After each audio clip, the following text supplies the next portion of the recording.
Close your eyes. Take a deep breath. Can you feel it? That biting cold slipping through your coat? Can you smell it? The salt air from the Atlantic mixing with the heavy, acrid scent of burning coal? We are no longer in the 21st century. The time machine has stopped. Welcome to New York City. The year is 1890. Listen closely. That low whistling sound. That is the wind cutting through the massive steel cables of the Brooklyn Bridge. We are standing suspended between the sky and the water. Below us, the East River is churning, dark and dangerous, carrying chunks of ice drifting down from the north. Huge steamships are screaming their arrival, blowing thick black smoke into the gray sky. They carry thousands of souls from Italy, from Poland, from Russia, docking at Ellis Island. They arrive with empty hands, but with a fire in their hearts, the American dream. Look into the distance. Manhattan rises like a sleeping beast. It isn't the forest of glass skyscrapers you know today, not yet, but it holds a beauty that is raw, gritty, and intimidating. This is the Gilded Age, an era where money is king, creating glittering paradises and living hells side by side. Tonight, on Christmas Eve, we are going to walk through both of those worlds. Pull your collar up. It's freezing. We are descending into the belly of the beast. Welcome to the Lower East Side. This is Mulberry Street. Can you feel the walls closing in? The air here is thick. These red brick buildings are called tenements. They are stacked like matchboxes. A single building like this packs in 100 families. The smell of frying garlic, boiled cabbage, damp wool, and the sewers, it all blends into the unique scent of poverty. Look down at the cobblestones. The snow here isn't white. It's been trampled by thousands of boots mixed with mud, soot, and horse manure into a brown slush. But look closer. The life here is more vibrant than anywhere else. Barefoot children, wearing coats patched a dozen times, are running and playing. Their cheeks are red from the cold, but their smiles are as bright as the sun. A single orange, a wooden doll with a missing arm, or a small stick of sugar, to them, tonight, that is a fortune.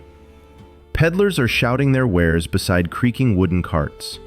Steam rises from pots of hot bean soup sold right on the sidewalk. Men with thick beards are haggling over the price of a skinny goose. This is the true heartbeat of New York. Naked, harsh, but full of humanity. We must move on. Let's hail a carriage and head north. Watch the transformation. As we cross 14th Street, the world begins to change. Welcome to Ladies' Mile on 6th Avenue. This is where the American consumer dream was born.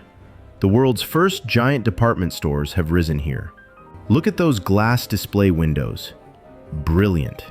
Overwhelming. Porcelain dolls in silk dresses, toy trains running on real steam, dinner sets rimmed with gold. The light from gas lamps and the primitive electric bulbs floods the sidewalk, turning the snow to gold. The emerging middle class is walking here. They aren't the ultra-rich, but they are no longer starving. They look at the goods behind the glass with hungry eyes. This is the moment America began to define happiness by what you can buy. But our journey doesn't end here.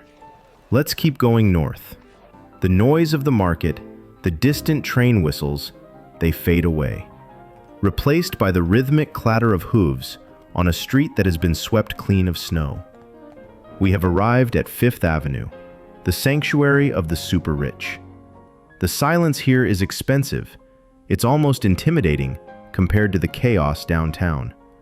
These magnificent mansions, built like French chateaus and Italian palazzos, sit quietly behind iron gates. This is the home of the Vanderbilts, The Astors, the Rockefellers. Thick stone walls separate them from the rest of reality. Let's peek through a velvet-draped window. Inside is a different universe. Warm, smelling of polished oak and beeswax candles. Giant crystal chandeliers reflect light onto silk ball gowns and tuxedos. Gentlemen are raising glasses of champagne.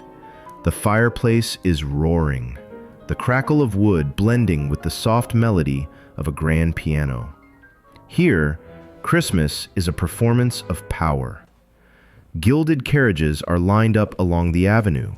Footmen in crisp uniforms bow low to open doors. Snow falls onto the fur coats of the ladies and melts instantly. They seem to live on another planet, even though the slums of Mulberry Street are just a few miles away. But tonight, history will witness a magical moment at Madison Square Park, a moment that connects these two worlds. The crowd is gathering, thousands of them, the rich in their wool coats and the poor wrapped in thin blankets. Every eye, young and old, is fixed on the giant evergreen tree standing in the center of the square. Every year, they lit the tree with candles, but candles blow out in the wind and they catch fire. This year, Edward Hibbard Johnson, a partner of the genius Thomas Edison, decided to do the impossible. Hold your breath, watch closely. 3, 2, 1. There. Hundreds of tiny glass bulbs ignite, all at once. Red, white, blue. No fire, just light. Pure, steady light trapped inside glass. The crowd gasps. Children's jaws drop. Old men cross themselves. For the first time in human history, the winter night is pushed back by a light that is artificial, yet brighter than the stars.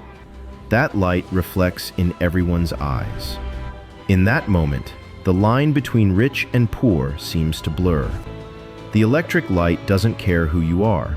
It shines for the billionaire, and it shines for the beggar.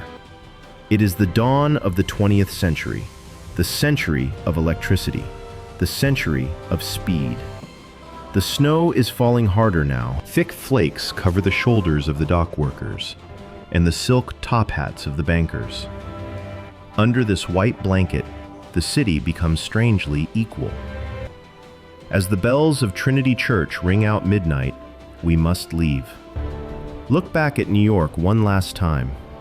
A cruel city, but a generous one. A city built by the ambition of tycoons, but powered by the hands of millions of nameless immigrants. Merry Christmas, New York, and Merry Christmas to all the souls wandering in the river of time. Until we meet again on another journey.